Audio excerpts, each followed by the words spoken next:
Hello, dear students. Dr. Bapuji Salunkhe, Institute of Engineering and Technology, Kolhapur, welcomes you all to e-learning platform. This is Science and Humanities Department.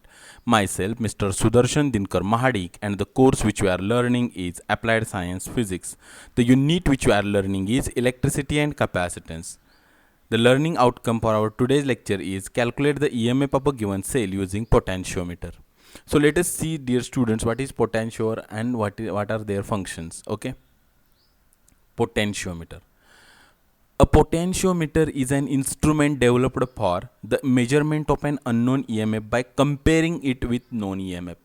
Potentiometer हे एक असं instrument, एक असं साधन उपकरण आहे की जे यासाठी डेव्हलप केलेलं आहे की एका नोन ई एम एफच्या सेलबरोबर कम्पेअर करून आपण एखादा अननोन ई एम एफचा सेल जो आहे त्याचा ई एम एफ आपण फाइंड आउट करू शकतो.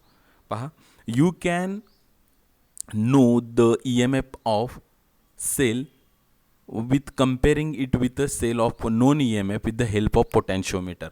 ओके, हा मुद्दा तुम्ही ध्यानात राहा, कारण आपल्या लेक्चरमध्ये आपण पुढे पाहणार आहोत की कशा पद्धतीनं एखादा नॉन ई एम एफचा सेलला कम्पॅरिझन करून आपण अननोन ई एम एफच्या सेलचा ई एम एफ नोंद करू घेऊ शकतो, माहिती करून घेऊ शकतो. So basically potentiometer is an instrument. Okay, no पोटॅन्शिओमीटरचं कन्स्ट्रक्शन कशा पद्धतीनं असतं बघा, आणि त्यासाठी ही डायग्रॅम जी आहे ती आपण रेफरन्सला घ्या. ओके, कशा पद्धतीनं आहे बघा. A B is a wire having uniform diameter and length 4 metre. आता इथं तुम्हाला एक वायर दिसते पहा, ए बी. तर ए बी, ए पासून बीपर्यंत जास्त याचे 4 फोल्ड झालेले आहेत. First, second, third and this is 4th fold. Okay, so A B ही एक uniform diameter, throughout uniform diameter असणारी एक मेटल वायर आहे जिची लेंथ 4 मीटर आहे. आता एक गोष्ट या ठिकाणी आपण ध्यानात घ्या की कायम याची लेंथ 4 मीटर अशीच नाही, तर ती 2 मीटरसुद्धा असू शकते.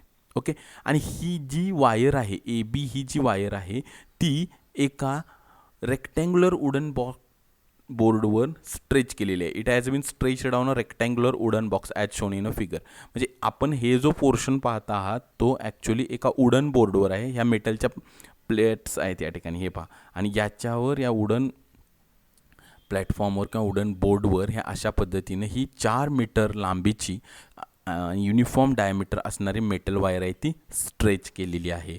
ओके, आता a metre scale is fixed parallel to its length. इथं आपणाला दिसते पहा की ही मीटर स्केल जी आहे ना ती पॅरलली ह्या वायरला या ठिकाणी ठेवलेली आहे. ओके, ही मीटर स्केल आहे. And A is connected to positive terminal of a battery. आता तुम्हाला या ठिकाणी दिसत असेल की बॅटरीच्या पॉझिटिव्ह टर्मिनलला या ठिकाणी एंड ए हा जोडलेला आहे. तर एंड बी जो आहे वायरचा तो थ्रू रेओस्टॅट बॅटरीच्या निगेटिव्ह टर्मिनलला जोडलेला आहे. ही एक सिंपल रचना आहे पोटॅन्शिओमीटरची. Okay, very simple arrangement. Now let us see what is principle of potentiometer. म्हणजे प्रिन्सिपल ऑफ पोटॅन्शिओमीटर म्हणजे पोटॅन्शिओमीटर हा कोणत्या प्रिन्सिपलवर वर्क करत असतो. Okay, very simple. When a steady current is passed through a wire of uniform cross-sectional area, a potential drop across any portion of a wire is directly proportional to the length of that portion. This is a principle of working of potentiometer. पोटॅन्शिओमीटर कोणत्या प्रिन्सिपलवर work करतो ते या ठिकाणी आपल्याला सांगण्यात आलं आहे. ह्यात काय सांगण्यात आलं आहे की जेव्हा एखाद्या मेटल वायरमधून जिचा cross sectional area throughout that wire is uniform, म्हणजे त्या वायरची diameter throughout from one end to another end वायरची डायमीटर ही एकदम युनिफॉर्म आहे. अशा केसमध्ये जर का त्याच्यामधून काही स्टेडी करंट पास होत असेल तर त्या वायरच्या पर्टिक्युलर एखाद्या सेक्शनमध्ये जेवढा काय पोटॅन्शियल ड्रॉप असतो तो डायरेक्टली प्रपोर्शनल असतो length of that portion. Okay, म्हणजे समजा आता असं झालं की त्या वायरच्या 60 सेंटीमीटर इतका पोर्शन आपण कन्सिडर केला, तर त्या 60 सेंटीमीटर पोर्शनमध्ये जितका काय पोटॅन्शियल ड्रॉप होतो आहे तो त्या लेंथला डायरेक्टली प्रपोर्शनल आहे. म्हणजे थोडक्यात असं की जितकी लेंथ जास्त तितका पोटॅन्शियल ड्रॉप जास्त. ओके, दिलेलं आहे पाहिजे. A potential drop across any portion of wire is directly proportional to length of that portion. जितकी जास्त लेंथ तुम्ही कन्सिडर कराल त्या वायरची, तितका पोटेन्शियल ड्रॉप आहे तो जास्त असेल. तर हे त्याचं प्रिन्सिपल आहे. You must take in a mind. As a length of the wire increases the potential drop also increases. Okay. Now potential gradient, very important term while studying potentiometer. Okay. परत एकदा ही डायग्रॅम कन्सिडर करा या ठिकाणी. The reduction in a potential per unit length of a wire of potentiometer is called as a potential gradient. आता आपण सांगितलेलं आहे की पोटॅन्शियल ड्रॉप होतोय across the length of the potentiometer. तर reduction in a potential or a potential drop per unit length of a wire, जितकी wire तुम्ही consider केलेली आहे त्या वायरची लेंथ आणि त्याच्या अक्रॉस असणारा पोटॅन्शियल ड्रॉप यांचा संबंध पोटॅन्शियल ग्रेडियंट या टर्मशी. म्हणजेच आपण या ठिकाणी पाहू शकत असो की आता हीच डायग्रॅम कन्सिडर केली तर आपण काय पाहतोय पहा, आपण मेजरमेंट चालू केलं आणि मेजरमेंट चालू केल्यानंतर आपल्याला नल डिफ्लेक्शन जे आलेलं आहे गॅल्व्हॅनोमीटरच्या थ्रू ते आपल्याला काय समजून येते की इथंपर्यंत आलेलं आहे, जे या पॉईंटला नल डिफ्लेक्शन आले. म्हणजे ए पासून जेपर्यंत जितकी काय लेंथ झालेली आहे ती लेंथ म्हणजे काय, तर दिस स्मॉल एल. म्हणजे व्ही ए जे म्हणजे ए पॉईंटपासून जे पॉईंटपर्यंत जितका काय पोटॅन्शियल ड्रॉप झालेला आहे तो म्हणजे व्ही ए जे. वा, ए हा पॉईंट इथं आहे आणि जे हा पॉईंट इथं आहे. तर याच्या अक्रॉस असणारा पोटॅन्शियल ड्रॉप डायरेक्टली प्रोपोर्शनल आहे त्या लेंथला. त्याची लेंथ आपल्याला ऑब्वियसली इथून दिसून येते साधारणतः 2.5 मीटरच्या दरम्यान वगैरे इथं अशा पद्धतीने ते. म्हणजे जितकी ही लेंथ वाढेल तितका तो पोटॅन्शियल ड्रॉप जास्त असणार आहे. बरोबर. म्हणून आपल्याला हे प्रिन्सिपल ऑफ पोटॅन्शिओमीटरमधनं पण कळालेलं आहे की potential drop is directly proportional to length. मग आपण इक्वॅलिटी किंवा आणण्यासाठी ह्या इक्वेशनला बॅलन्स करण्यासाठी इथे इक्वल साईन आणण्यासाठी एका प्रोपोर्शनॅलिटी कॉन्स्टंटनं मल्टिप्लाय केला RHSला.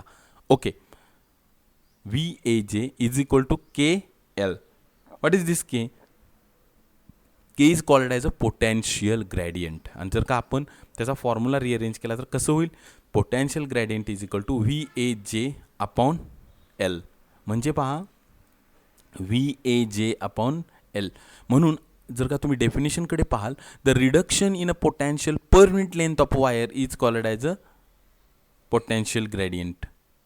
बघा, reduction in a potential or potential drop per unit length, किती पोटॅन्शियल ड्रॉप झालेला आहे डिवायडेड बाय किती लेंथमध्ये झालेला आहे तो, तर त्याला आपण म्हणतो पोटॅन्शियल ग्रेडियंट. ऑब्वियसली आपल्याला याच्यावरून समजून येते की याचं SI युनिट काय असणार आहे, वोल्ट पर मीटर. पोटॅन्शियल ड्रॉपचं युनिट वोल्ट, लेंथचं युनिट मीटर. ओके. अशा पद्धतीनं to measure the EMF of a cell. आता ही डायग्रॅम कन्सिडर करा. तुम्ही पाहत असाल की अगदी लेक्चरच्या सुरुवातीला मी तुम्हाला सांगितलं होतं की comparing with the known EMF we can determine the EMF of a unknown cell. Okay. तर आपण कशा पद्धतीनं पोटॅन्शिओमीटरचा वापर करून या ठिकाणी EMF आपण फाइंड आउट करू शकतो, तुम्ही या ठिकाणी पहा. आता इथं तुम्हाला दिसत असेल एक सिम्पल अरेंजमेंट आहे. इथं परत एकदा आपण या ठिकाणी पहा. ओके. हा एक पोटॅन्शिओमीटर आहे, बॅटरी या ठिकाणी जोडलेली आहे वगैरे. आणि याच्यामध्ये कन्सिडरेशन करत असताना आपण 2 सेल घेतलेले आहेत. ठीक आहे. 2 सेलमध्ये एक जो सेल आहे E1 ह्याचा EMF आपल्याला माहिती आहे. ओके. आणि E2 जो आहे त्याचा EMF आपल्याला माहिती नाही. आता काय केलं आपण, पूर्णपणे अशा पद्धतीची अरेंजमेंट केली आणि सुरुवातीच्या पार्ट 1मध्ये एक्सपेरिमेंटच्या आपण काय केलं तर E1 म्हणजे हा जो सेल आहे ना, आपण के अशा पद्धतीने इथं कनेक्ट केली. म्हणजे हे 2 डॉट कनेक्ट केले. म्हणजे इथं आपण के जी आहे ती क्लोज केली, बॅटरी आहे ती ऑन केली. इथून सुद्धा के आहे ती ऑन केली. इथं के क्लोज केल्यानंतर ठीक आहे. तर याचा अर्थ काय झाला की E2 हा जो सेल आहे तो आता सर्किटमध्ये नाही. फक्त कोणता सेल सर्किटमध्ये आहे, E1, ज्याचा आपल्याला EMF माहिती आहे तो सेल या ठिकाणी. आणि मग त्यानंतर आपण काय केलं की हा सर्किट चालू केल्यानंतर आपण ही बॅटरी जी आहे त्या बॅटरीवरून आपण अशा हा जो जॉकी आहे आपल्याला इथं दिसतोय त्या जॉकीच्या साहाय्यानं आपण अशा पद्धतीनं त्याच्या वायर पोटॅन्शिओमीटरची जी वायर आहे त्याच्यावरून आपण हा जॉकी आहे तो मूव्ह करत गेलो. आणि P1 या पॉईंटला आपल्याला गॅल्व्हॅनोमीटरनं 0 डिफ्लेक्शन दाखवलं. हे पहा, जॉकी जो आहे तो जोडलेला असतो गॅल्व्हॅनोमीटरला. बरोबर आहे. आता ज्यावेळी आपण पहिला सेल E1 कन्सिडर केला त्यावेळी P1 या ठिकाणी गॅल्व्हॅनोमीटरनं काय दाखवलेलं आहे तर नल डिफ्लेक्शन दाखवलं, म्हणजे 0 एवढं डिफ्लेक्शन त्यांनी दाखवलं किंवा 0 इतकं रिडिंग दाखवलेलं आहे. म्हणजे आपण with the help of a principle of potentiometer आपण काय म्हणू शकतो की EMF of a cell is equal to potential drop across AP1. बघा, sale EMF of sale E1, ह्या सेलचा EMF म्हणजेच काय की पोटॅन्शियल ड्रॉप जितका काय होतोय AP1 इतका जो झालेला आहे तो आहे. म्हणजेच आपण असं लिहू शकतो E1 is equal to KL1. K is a potential gradient K, आणि L1 म्हणजे लेंथ AP1. म्हणजे बघा, ही जी लेंथ आहे का इथून, ही जी लेंथ आहे ती म्हणजे AP1. म्हणजे EMF ऑफ फर्स्ट सेल आपल्याला किती माहीत झाला, आपल्याला इक्वेशनवरून काय माहीत झालं, E1 is equal to KL1. Okay, हे माहीत झालं. सेम आता पुढे जाऊन आपण काय करणार आहोत पहा की E1 जो आहे त्याला आपण सर्किटमधनं बाहेर ठेवणार आहोत आणि ही के आहे त्यात आपण इथं क्लोज करणार आहोत. ओके, हे क्लोज केलं आणि त्यानंतर परत आपण हा जो जॉकी आहे तो फिरवला, ह्याच्यावरून पूर्ण ही लेंथ ऑफ वायर जी आहे त्याच्या अक्रॉस फिरवला. आणि या गॅल्व्हॅनोमीटरनं आपल्याला जे डिफ्लेक्शन दाखवलं, नल पॉईंट जो काही दाखवला आपल्याला, तो कोणत्या लेंथला दाखवला, P2 या पॉईंटला दाखवला. Okay, P2. म्हणजेच आपण असं म्हणू शकतो पहा, EMF of cell E2 is equal to potential drop across AP2. बघा, AP2. ओके, त्यामुळे पुढे आपण E2 is equal to KL2 असं लिहू शकतो. सेम प्रोसिजर रिपीट करायची आहे आपल्याला सेल E1 साठी जी केली ती आपण त्यासाठी. E2 is equal to KL2. Once again K is a potential gradient and length AP2 is equal to L2. आता आपल्याला माहिती आहे डिवायडिंग इक्वेशन 1/2 आपल्याला काय कळतं, E1 upon E2 is equal to L1 upon L2. पहा, म्हणजे तुम्हाला या ठिकाणी E1ची व्हॅल्यू सुरुवातीला माहिती आहे, कारण हे नॉन EMFचा सेल आहे. L1 आणि L2 तर तुम्ही डिटर्मिन करा. म्हणजे अननोन EMFचा सेल कोणता होता, E2 हा होता. आणि हे सिम्पल इक्वेशन आहे, याच्यावरून तुम्ही किती EMF आहे E2चा तो फाइंड आउट करू शकता. Thus knowing the values of L1 and L2 we can compare EMFs of two cells.